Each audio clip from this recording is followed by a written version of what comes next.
80 years ago, we have lost 6 million of our people. You have a... 6 Oh, that's so awkward. Shut your mouth. Shut your mouth. The mandate for a Jewish Palestine. The UK was at the forefront of that. And then they turned on us. Yeah, I was about to say that. They turned on us, man. And therefore they have a special place in hell. And they're literally telling him, like, yeah, British people deserve, they're in hell. I believe, as a religious Israeli guy, that your people are in hell because of how you've betrayed us, even though Britain supported Israel during this genocide. And this Mr. Patriot, I mean, imagine if one of us went up to Tom Robinson and said, I believe British people are going to go burn in hell for whatever reason. He would get really leery, he wouldn't tolerate it, he'd make a video out of it. But he's in Israel going, oh, yes, sir, yes, the burning in hell, yeah, whatever you say, sir.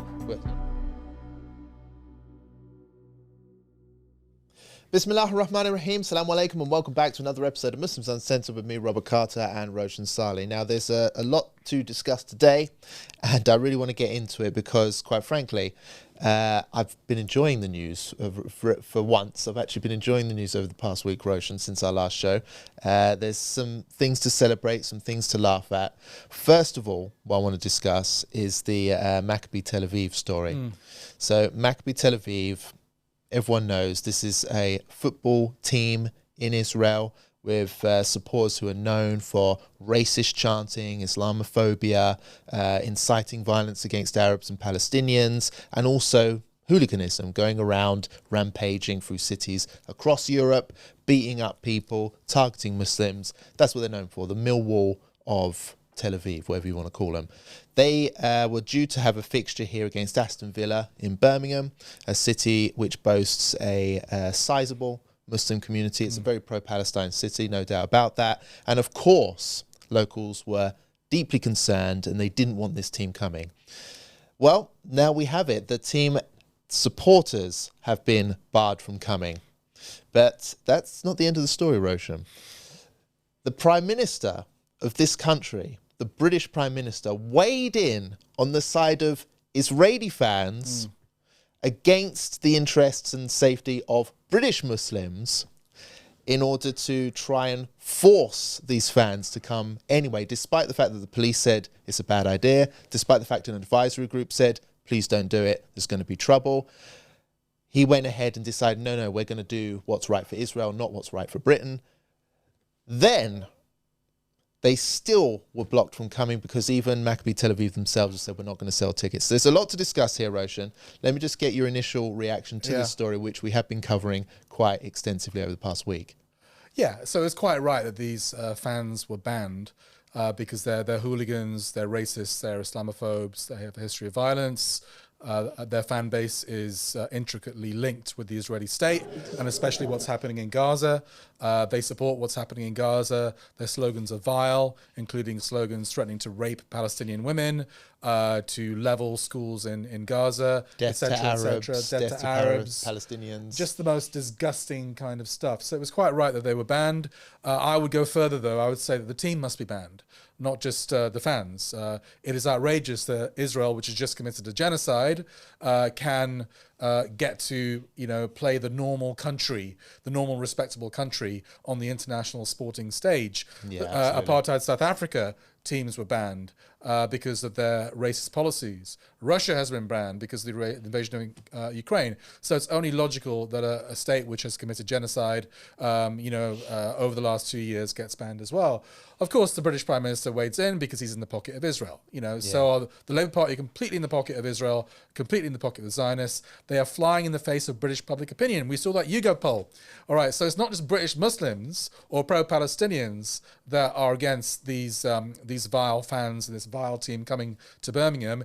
It is the British public, because a poll was done by YouGov, which is the most reputable polling organisation in this country, and they found that the majority of British people agree that it was the right decision to ban the club. So Keir Starmer and his Labour Israeli Zionist lackeys are basically trying to force an unpopular policy on the people of Birmingham, despite the fact that they themselves and the wider public themselves oppose it, completely in the pocket of Israel. Now, obviously, this is not the only story that came out of this. it was kind of evolving over the weeks and days that it was all going on.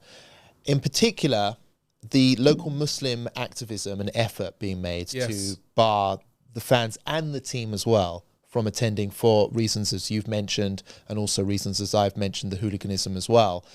Ayoub Khan, independent Muslim MP who was elected in the last general election on the pro-Gaza anti-genocide vote, he is obviously from there. He knows the area well. He represents a constituency in the area.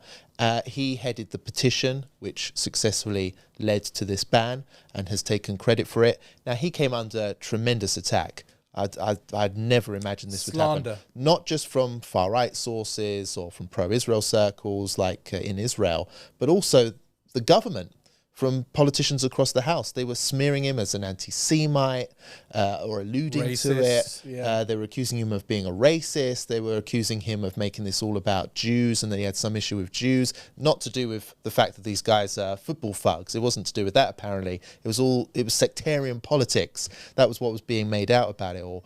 And he actually has come out and said that these false smears, as he puts it, put his own family in danger. So Ayoub Khan really had the time of it, but luckily for everyone involved, Ayoub Khan was not the type of politician to just buckle under a bit of pressure to apologise and suddenly fall in line with the pro-Israel narrative. He actually stood by his guns, said there was absolutely the right decision to bar these hooligans from coming, these nasty fans, and he actually defended the police, which is something the Prime Minister and his government refused to do. So he's been totally vindicated from all of this, I think, especially given the fact that I think it was a day after the Prime Minister defended Maccabi Tel Aviv fans, they actually engaged in riots in Tel Aviv against a rival football club, so backing up the position of Ayoub Khan here. So I think credit where it's due, Ayoub Khan on this particular issue has performed fantastically well. Yeah. How would you rate it?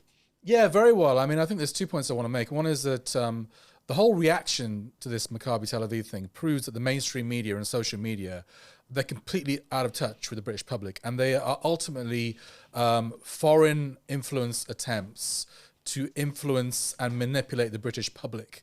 Because, I mean, the BBC and ITV, I mean, their duty is not to manufacture the news.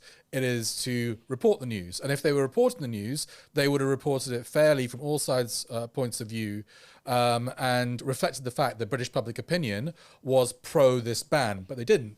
So, you know, don't trust the mainstream media. That's our constant message. Social media, especially X, is an obvious and blatant foreign influence attempt to manipulate public opinion. They're using Indian bot farms, other bot farms, people that don't exist, just to amplify certain narratives, right-wing narratives, Hindutva narratives, Zionist narratives. These narratives are not popular amongst the general public, but there is an attempt to amplify these opinions so that they catch on and they set the agenda. And unfortunately, it seems to be working. It's certainly manipulated our Zionist-inspired government. Ayoub Khan was absolutely slandered. So we see Ian Dale, the LBC presenter, calling him an anti-Semitic, racist cunt. He has since deleted that tweet, but the damage has already been done. I think it was seen hundreds of thousands of times, probably. And LBC are probably going to do nothing to Ian Dale.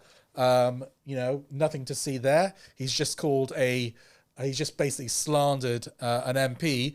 And I hope Ayoub Khan sues the guy because... And there were many like that. Many others. There's I think Jack Rankin MP as well said something similar. Martin Daubney from GB News said something similar. And I would say to Ayoub Khan, I know you're a very busy guy, but you can't let these kind of things pass, because if you do, then it's open season on all of us. At some point, these people that smear us as anti-Semites, smear me, smear you, many others, they have to be taken to court, because what they are saying is lies, blatant lies. Ayoub Khan, I've met him a few times, and I can testify, hasn't got a racist bone in the body. He's there to represent all his constituents, the non-Muslim constituents as well as the Muslim constituents. He is not a racist. He is not an anti-Semite. He does have an objection to a genocidal state being lauded like this by international sporting committees and international competitions. as well as racist hooligans coming into the city of Birmingham and causing a riot, because they will be met by the people of Birmingham who will not stand for it. And then you get Tommy Robinson also saying he's going to turn up as well. So what Keir Starmer tried to do here is cause a massive riot in the city of Birmingham against the wishes of the locals, his own people, voters of this country, just to please this dirty, venal Zionist Israeli lobby. I'm going to play out a clip of Ayoub Khan, seeing as we're speaking about him so much, and he has done a fantastic job here. After being vindicated in all of this, he basically demanded that the Prime Minister at least apologise for everything that's been going on. Let's hear what he had to say. Shame on you, Kemi Badenoch, and all the other politicians and news anchors that sought to conflate matters. Contrary to Keir Starmer's disgraceful comments, labelling our West Midlands Police and the Safety Advisory Group as anti-Semitic, this was never about religion. It was always about hooligans. And I'm confident that you know this deep down. We have now yet had another taste of these hooligans. People who show no mercy, not even on their own turf, let alone ours. The riots in Maccabi Tel Aviv have left police officers and civilians injured.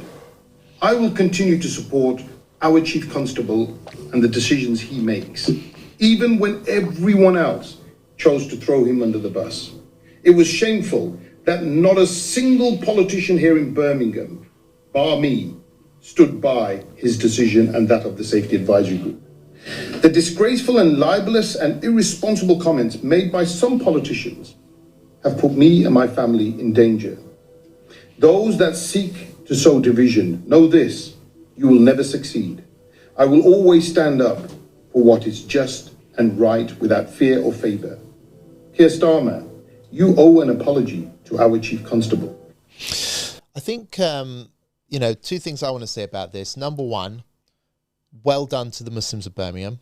I think they deserve full credit here. We don't like to give credit to our brothers in Birmingham. I know it's a bit rough. We do. It's a bit, no, not us, but I think just the British Muslim community in general. I think like working class Muslims from deprived cities like Birmingham, people look down on them a bit, and they don't. Snobby Muslims. Yeah, snobby Muslims. But they're a minority, aren't they? Yeah, they're a minority. I mean, blimey! I mean, what a result! They've stopped nasty fans from coming in. They've stopped a riot. They've protected their communities. They've humiliated the government completely and exposed them for what they truly are, which is basically an Israeli proxy vassal state regime. That's what we're living under, unfortunately. We're an Israeli vassal state. And it's just pure results. And also this strengthens the idea that independent candidates that we put up in our areas where they can actually, the Muslim vote can actually make a difference, is a powerful tool. We're talking a lot about the Your Party and even the Greens now. I mean, this is a win for the Muslims. That's how I see it. I mean, where are the results of the left? I think that we need to remind ourselves that we don't always need the left. We don't need their leadership. It does. If we need results, how many times have we reported on a story and local Muslim activism has secured those results? Do you know what I mean? So I think that there's that to remember. But also, I think that we should remember the fact that there is a major effort here to push Muslims down and treat them as second-class citizens, and we have to make sure that we don't allow that agenda to get away from this. But is there any kind of messaging you want to make on this, Roshan? We have been a little bit critical of the Gaza MPs since they came into Parliament, and I have in particular, just because I feel as though they've kind of not made the impact that I was expecting, and I didn't like the fact that they had pitched their tent with Your Party.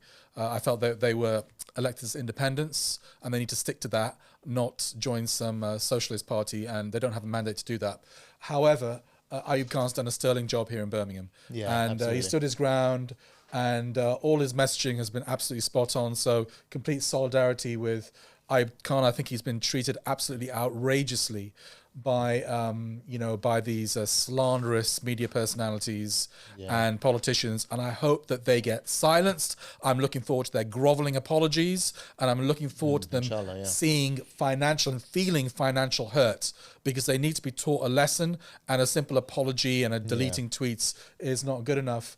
So well done, Ayoub Khan. Yeah, let's celebrate this. This is a great win. This is a great win. Just the fact that we've annoyed all the right people. But it's not over. Because the team is still coming. Yeah. So some kind of activism needs to be done on November the 6th, because that team, which represents the genocidal Israeli state, should not be in Birmingham or in any international sporting competition. Yeah, that is a shame. That is a shame. But let's take the wins where we can as well. Fantastic activism. It shows that hard work from Muslims does make the difference, and we can pull out real results when we pull our forces together and rally behind our own community, and we don't just wait and rely on whatever the Party is doing.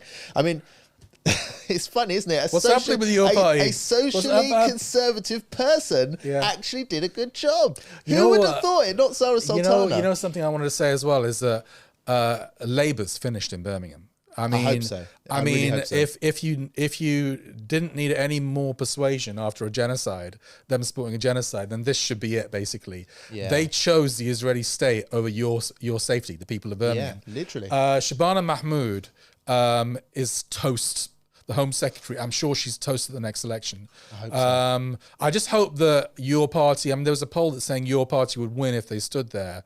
I just hope they don't parachute Zara Sultana into that seat, because I don't see how Muslims can vote for Zara Sultana. And I think if Zara Sultana thinks that she can win a parliamentary seat off the back of the Muslim vote after she's insulted us by saying that socially conservative people aren't welcome in your party, I think she's got another thing coming. And I think the 5 pillars and the Muslims of Birmingham actually need to, if she tries to do that, they need to campaign against her. Yeah. So your party, if you're going to put up a candidate, don't put up Zara Sultana. Yeah. There's plenty of talent in Birmingham. We know that very, very well. Locals who actually care, who actually are liked and respected. They can win that seat. members. Ahmed Yacoub, maybe he can run again, or someone like that. Shaquille Afsar came very close. Yeah, a local personality can run again. We don't even need your party to stand in that constituency. Yeah, no. Or anywhere in Birmingham necessarily. Again, I reiterate, your party, you're going to have to earn the Muslim vote. And you're going to have to earn it by showing us a bit of respect, which you haven't done so far. Yeah, absolutely. Now, this next story is a good one. So basically, Israel, its reputation is in the gutter after the genocide. It's a pariah state. Everyone, I think, has reached the conclusion that Israel is a force for bad on the world stage. They're the bad guys.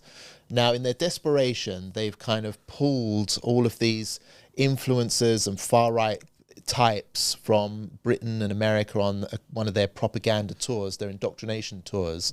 So what they tend to do is they invite Christians. They say, come and visit the holy sites, you'll be welcome there. It's an all expenses paid trip, don't you know? All we want to do is give you a chance to enjoy the holy sites. There's no strings attached. Once you get there, obviously they drill them, on what they can and can't say and what they can and can't think.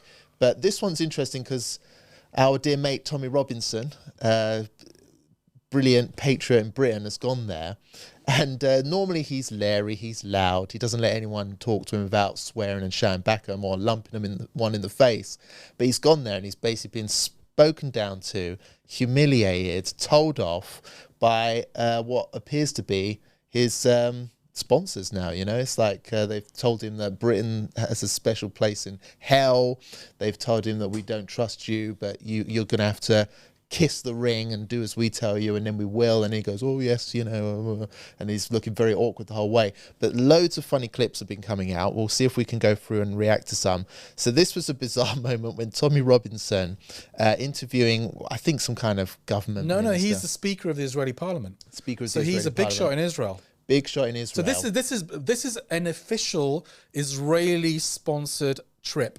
Okay, so all these nut jobs that don't get a platform in the UK because everyone realizes that they're far-right extremist nut jobs Israel is rolling the red carpet out for these guys, which just exposes the right-wing Zionist alliance, the right-wing, far-right Islamophobic Zionist alliance, which has always existed, you know, behind the scenes. It's always existed. Now it's come out in the open. No one can deny it. Yeah, absolutely. So Tommy Robinson's here.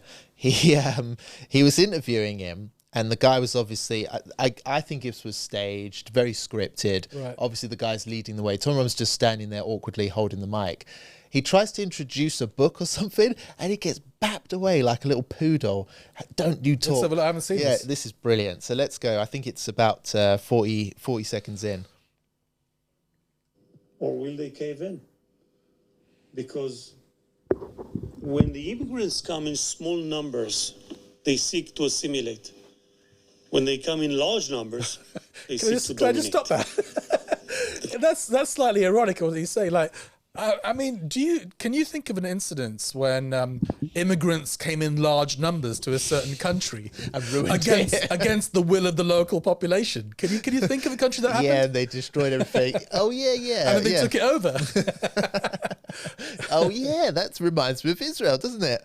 Okay, but it gets more funny. Let's see how he treats. Tom Robinson would say, "Oh, this is a friend of mine," you know, in the Israeli government. Let's see how he treats his friend. Question is, who's stronger? Who will win? And will the Europeans manage to unite, to stand against the forces of radicalism and extremism and fundamentalism? 80 years ago, we have lost 6 million of our people. You have a... 6 million. Oh, that's so awkward. Shut your mouth. Shut your mouth. Yeah. So he goes to reach for some kind of book. Yes. You think Tommy Robinson's in charge of this interview. He's not in charge of nothing. Yeah. He's not in charge of nothing. I'm the boss. I'm talking. Yeah. Shut your mouth. Don't even think of touching my book. I'll give you my book when I'm ready.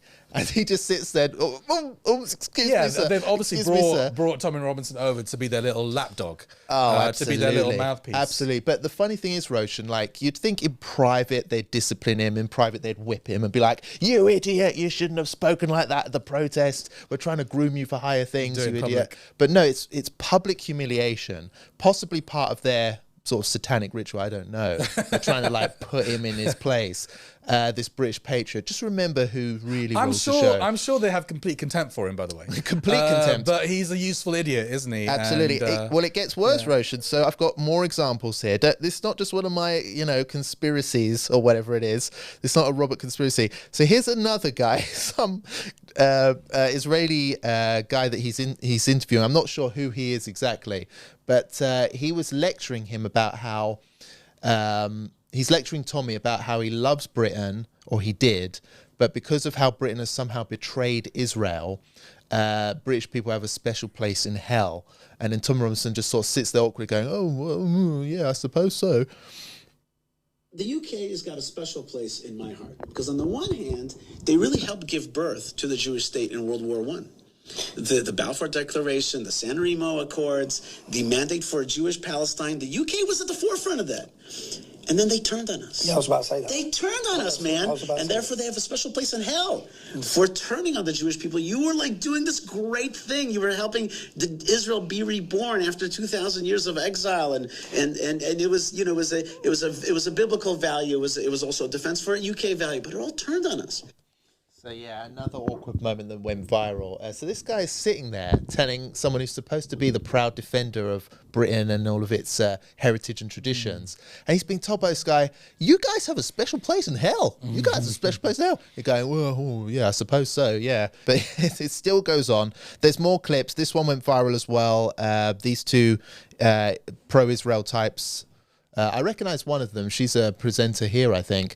But they basically are sitting here going, "Look, make sure that you earn your place because we don't trust you fully." As you said, they have a bit of contempt for him because of his background.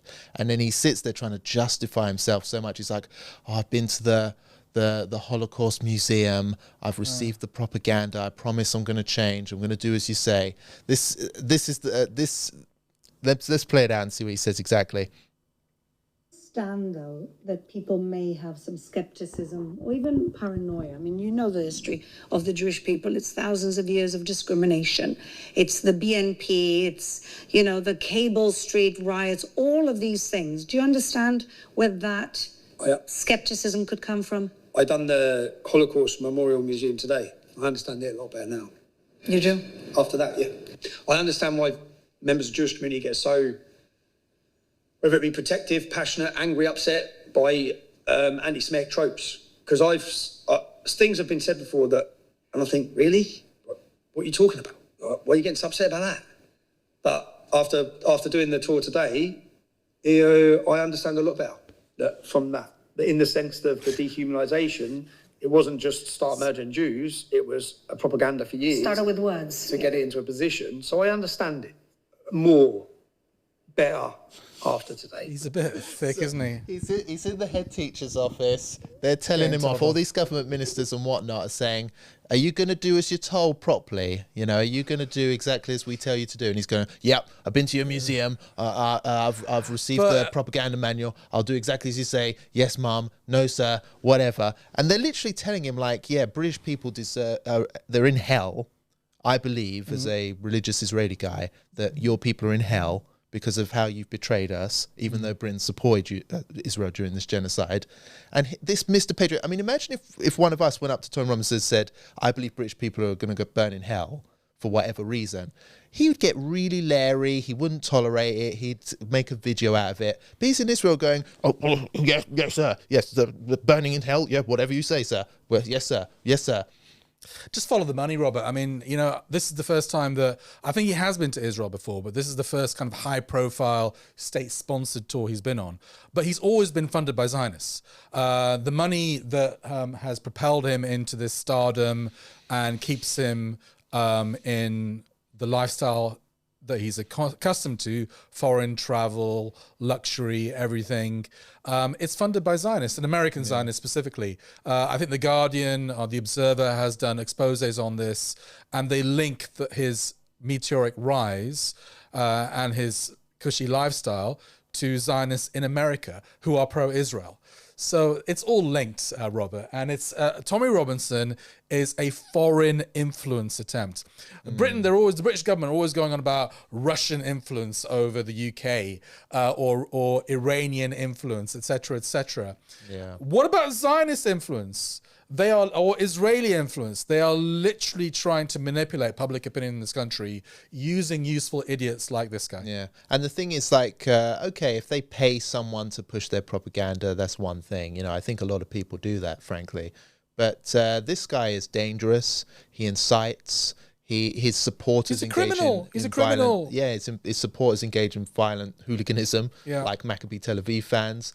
And I think possibly the reason that Maccabi Tel Aviv actually stopped selling tickets and wouldn't even go along with the British government's plan to get them in was because Tommy Robinson actually promised that he's going to attend with his supporters and will protest outside the stadium. And we all know what his protests mean. It basically means there's probably going to be a fight. Do you know what I mean? So this guy, that's the thing here. Tommy Robinson is dangerous, you know, and he's pushing dangerous ideas. I mean, his last speech in central London, which I watched, there was people on stage, Quran burners and stuff, which he brought in from the States. Well, there's a Quran burner in Israel as well. Yeah, Valentina. absolutely. Valentina Gomez, she's there as well.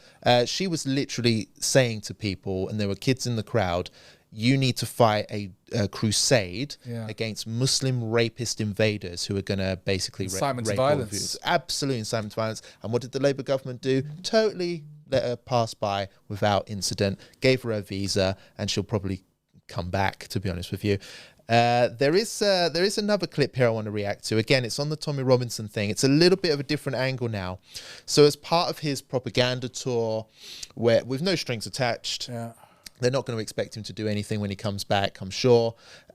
He went to visit Christian holy sites. So as I mentioned earlier, a lot of Israel's plan here is to bring in Christians who don't know any better, give them a free trip to visit all these holy sites, and then just pump in all the propaganda, force feed and waterboard them this propaganda and brainwash them. So when they come back, they are like the crazy Christian Zionists and also that we see in America. Also keep them away from Palestinian Christians who have suffered just like the Muslim Palestinians have. They're not actually teaching them about Christianity. No. They're teaching them what Israel wants them to think Christianity is all about. So yeah, they're totally brainwashing them, and it's. So what happened here? It's a form of humiliation. But anyway, Tommy Robinson visits the Holy Sepulchre, holy site in Christianity, and he starts claiming that if it wasn't for Israel, that basically we wouldn't have the Holy Sepulchre. If Muslims took over Israel, then it would all get destroyed, annihilated. All Christians would be genocided.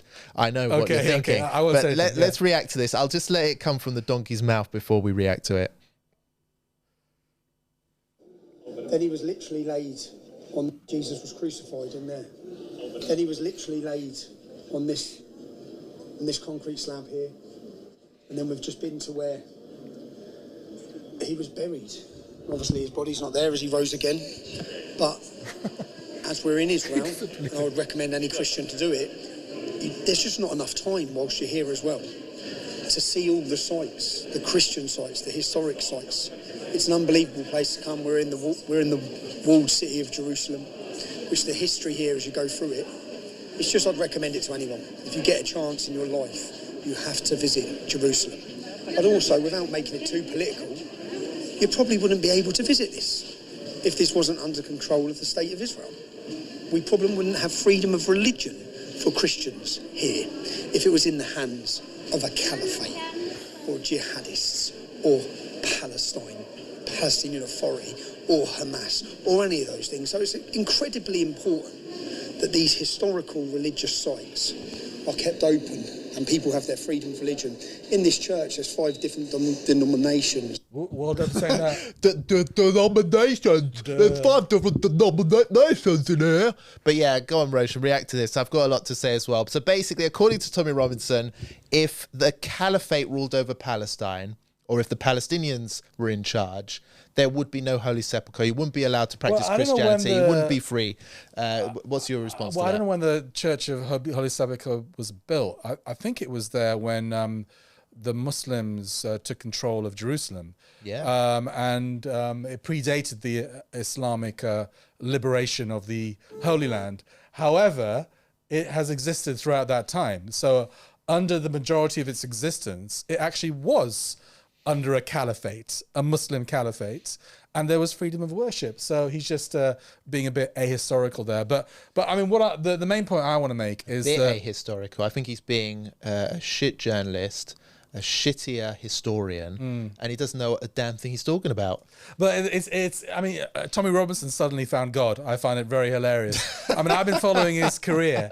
Right from the start, and he's never been into God. I mean, Britain First. He was anti-religion yeah, at one point. I mean, Britain First and other organizations, they've always had this kind of MAGA type Christianity, Christian Zionism or whatever. Yeah. Whereas this guy, I've never heard him speak about God until he came out of prison and he had some cross on or whatever. Yeah. I think he's nominally a Catholic, right? Because of Irish background. I think he was baptized, but he's never been religious. Suddenly he's found, and it's a grift. It's just a grift. I don't believe for a second that he's had some kind of spiritual awakening. He just knows that the source of his fund is Christian Zionism. Yeah. Okay, so now he's jumped on that bandwagon. He's mimicking what he's seeing in the States. So obviously, online especially, the MAGA types, the Christian conservatives, they have really big platforms, podcasts, YouTube channels, etc. And they're doing really, really well. And Tommy Robinson just sees that and is just mimicking it, but he's such an idiot that he just struggles to keep up. Now, obviously, he will sit here and go, I've had a turnaround, I've found religion, and obviously that could be the case. I don't think he's even said that, to be honest, but anyway. I think he probably would, because like you said, he wasn't Christian before, now he suddenly is. He could turn around and say, no, I've had a genuine awakening, and I'm on a journey, I'm learning as about a tactic, he could say that. Yeah. He could say that. Yeah. But let me just tell you something. I am religious. Yeah. I used to be Christian, and I've actually found Islam, obviously, alhamdulillah, and I know what it looks like. I know when I can see someone who is religious, who's on a journey and has found something and is learning. He's not that. I can recognize it because I've been through it and I know the types that do. There's no messaging, the sign from Tommy Robinson that he's on some kind of genuine quest, as you say. So I do not believe it for a second. And as you rightly mentioned, it's a complete and utter grift. But it's just so stupid and ridiculous that he doesn't know anything about the region, and they're not teaching him this stuff. So he goes on this tour to learn about the region, and they're not telling him this stuff. They nod along like, yeah, you're right. Yeah. If there was a caliphate here, Jerusalem would be totally sacked and destroyed. When in reality, it was the only time that was really intolerant, I guess, was apart from Israel on other religions like Islam, was when the Crusaders arrived in the area. They slaughtered everyone. Christian pilgrims were still allowed to visit Jerusalem. They still were practicing. They had local Christians in Jerusalem at the time of the arrival of the Crusaders. And what did they do? They massacred everyone, not just Muslims, not just Jews. They also massacred Christians who were local that they didn't like because they wanted to install European Christianity. And what happened when Salahuddin 100 years later took over Jerusalem? Now, Jews weren't allowed to go to Jerusalem during the time of the Crusaders. Some Christians were still being persecuted and oppressed, and obviously Muslims were oppressed. When the Muslims recaptured or re-liberated Jerusalem, what happened? They allowed Jews to return.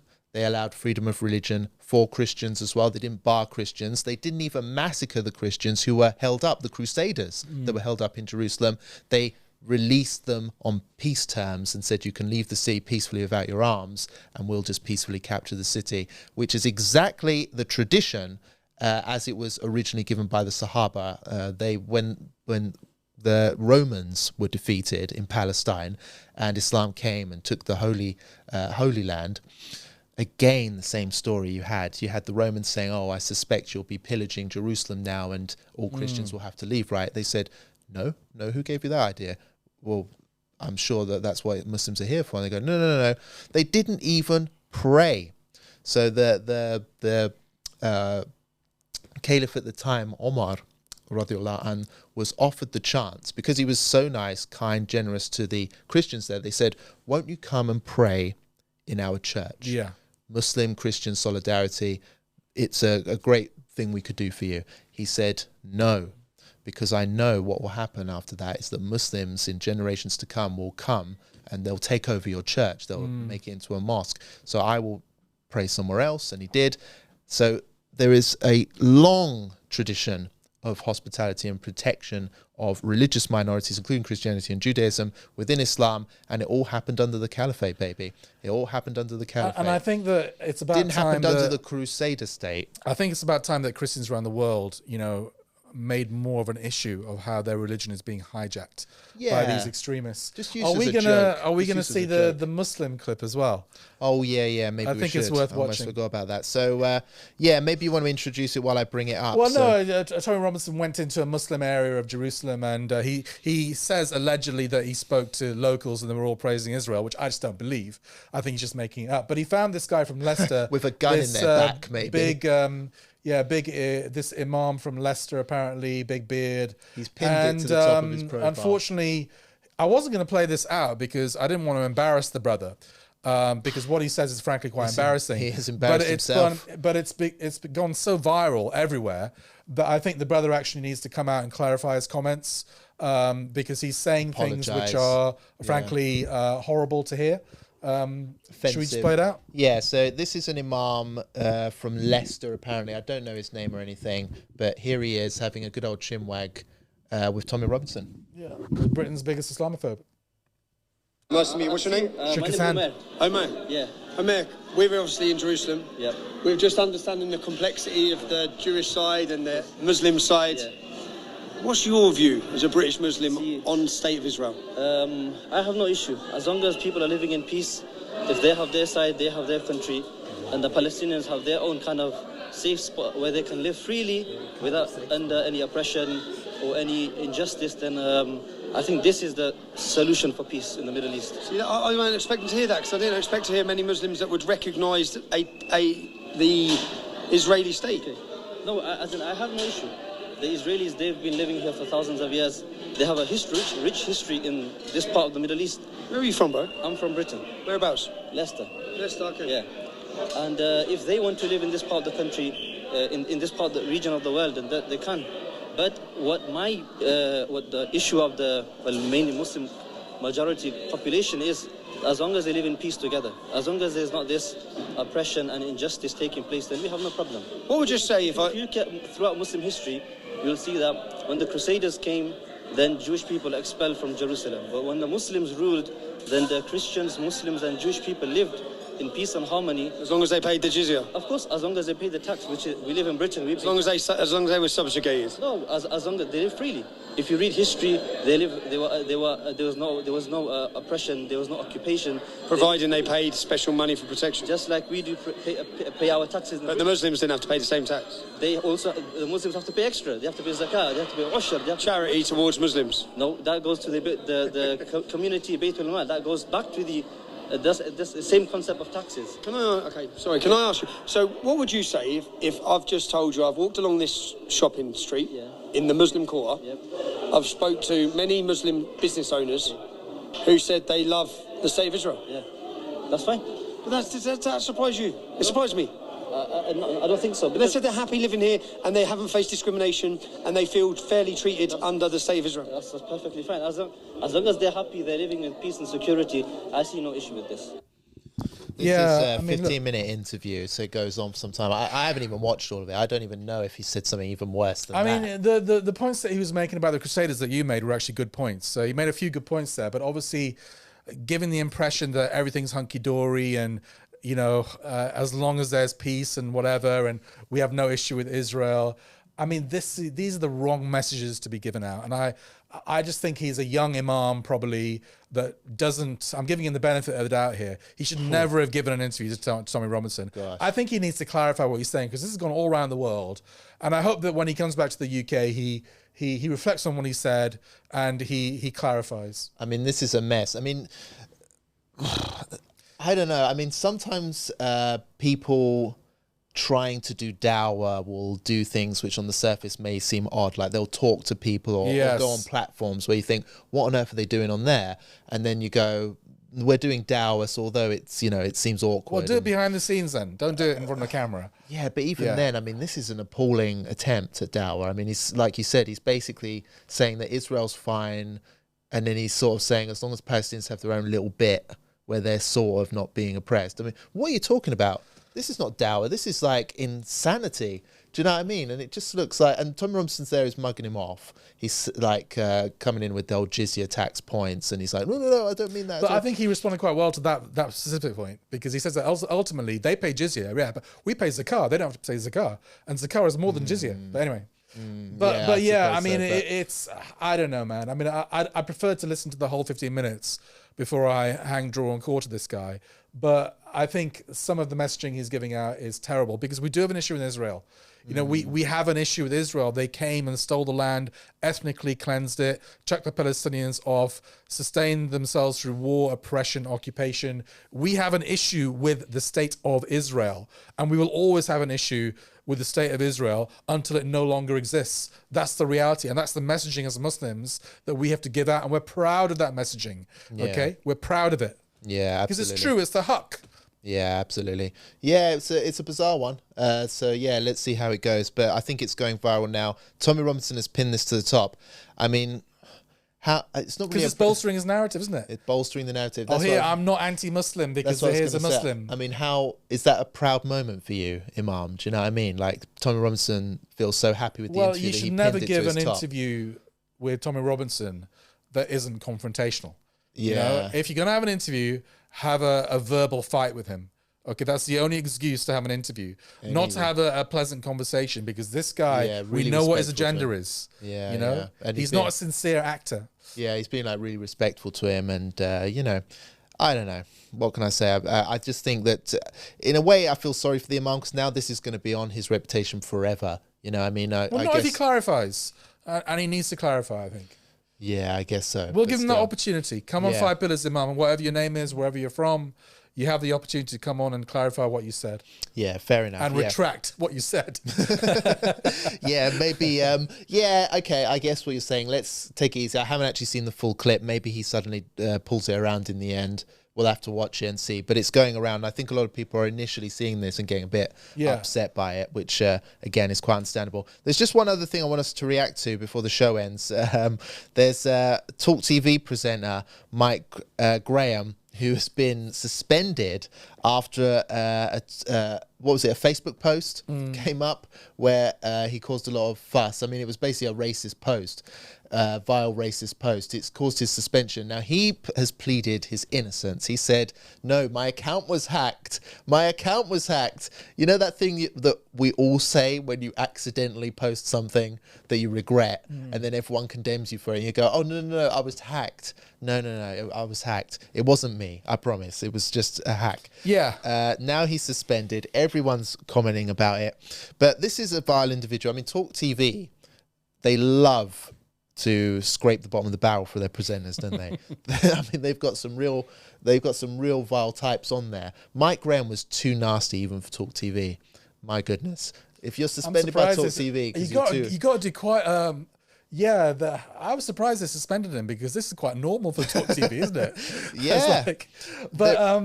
Mike Graham is the only thing about Mike Graham is I've listened to him over the years, and he's a violent individual. He's a right-wing lunatic. I would say far-right lunatic. And he specializes in these confrontational interviews, a bit like James Well used to do, where he cuts you off, doesn't let you speak. Obviously has a very pro-Israel agenda. The only time I've ever had any interaction with him online was when he was criticizing Ramadan or whatever. And I just said to him, well, Mike, I think you could do with a bit of fasting yourself. By the looks of your belly and your face, your chubby face. He actually retweeted it as well. But which is fair play to him. But here, now obviously Mike Graham did not tweet that, and he would never tweet that. It just wouldn't enter his mind to tweet something like that. Yeah, no. He was definitely hacked. Yeah, he's just a peaceful, harmless, concrete growing. He would never say anything like that in a drunken rage or after having a few bevies. He would never tweet anything like that. No. I mean, the funny thing is, he's saying it's totally out of character, even though we've got some other gems of wisdom from Mike. Just, I think a few days earlier, he basically said to Ayoub Khan over the whole Maccabi Tel Aviv story that he should just go back to Pakistan because we don't like anti-Semitism here. Oh, right. That's not racist at all. Pakistani community and the FA, says Anna in Surrey. And Louise says, good morning, Mike. Louise from Ipswich. Aston Villa might as well have put up a sign saying no Jews allowed. This is blatant anti-Semitism. I'm frankly ashamed of Aston Villa. I'm ashamed of Birmingham. I'm ashamed of the police in Birmingham. These people have no business in our country. And this bloke, Ayoub Khan, whoever he is, should go back to Pakistan and practice his anti-Semitism somewhere where people appreciate it, because we certainly... Yeah, I mean, as I say... Ayoub Khan's not going back to Pakistan, but you're going to the job centre, mate. What a loser. Well, let's see what happens. I think there's a petition to reinstate him by lots of racists. Tommy Robinson. Yeah, Tommy Robinson. So protest. The racist community is offended. I'm not racist, say my Tommy Robinson fans. But what an idiot. As I say, Mike Graham is not a racist individual, never has been. Well, he had a brilliant idea to grow concrete. He thinks that's a thing. Oh, can we see that? He should, yeah. All right, so given that we're talking about Mike Graham and his legacy, maybe we should come legacy. This next tweet is his legacy. Yeah, let me just find it. So Mike Graham, this is iconic, this interview. It's probably the most famous one that's in the world. Mike Graham growing cement, or was it, or concrete? So the greatest moment of Mike Graham. Of TV history, I would say. Morning, Mike. Oh, hello. What are you glued to, Cameron? Just your screen, unfortunately. Unfortunately? What do you do for a living, Cameron? I'm a carpenter. A carpenter, right. So how safe is that for the climate? Well, I work with timber, which is a much more sustainable material rather than concrete. I also... But you work with trees that have been cut down then, don't you? It's a sustainable building practice. How is it sustainable if you're killing trees? Because it's regenerative, you can grow trees. Right.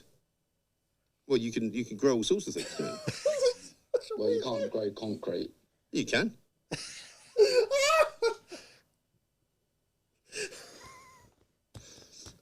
See you, Cameron. Cheerio. That was Cameron. He grows trees and then cuts them down and then makes things from them. Brilliant. Marvellous.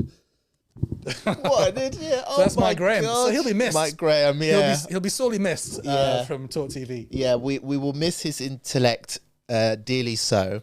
But yeah, he still denies. He says it was a hacker.